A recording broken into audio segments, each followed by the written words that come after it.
দুর্গাপুরের সবথেকে haunted place, সবথেকে ফেমাস প্লেস এই গাছ। বাট এই গাছটা হন্টেড হয়। কেন হন্টেড আমি বলছি, দেখো ঘুরে দেখো, আবার ঘোরা ঘোরা ঘোরা ঘোরা। দেখো এই যে আইল্যান্ডটা সবাই টার্ন নিচ্ছে না, এই যে টার্নিং পয়েন্ট আছে, এই টার্নিংটা নিয়ে এবার এদিকে ঘোরো, এই টার্নিংটা যে নিচ্ছে নিয়ে সোজা এসে হিট করে গাছে। প্রচুর অ্যাক্সিডেন্ট হয়েছে ভাই এই গাছটায়, কিন্তু এটা কিন্তু সত্যি কথা, এখনও হয়। এটা কিন্তু মানে নিয়ারেস্ট লোক বলে। কিন্তু এই অ্যাক্সিডেন্টের কারণ হিসাবে সবাই প্যারানর্মাল এন্টিটিকে মানে, ঠিক আছে, যে এই গাছটার সাথে কোনো প্যারানর্মাল জিনিস জড়িয়ে আছে।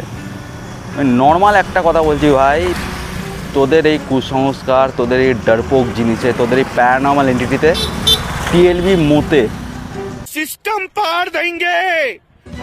মুখের কথা নয়, রাত 12টার সময় এসে এই গাছের নিচে আমি মুতেছি, সেটা ভিডিওতে আছে। লিঙ্ক ডেসক্রিপশানে যদি থাকে ক্লিক করো, ভিডিওটা পেয়ে যাবে। সাবস্ক্রাইব করো চ্যানেলটা।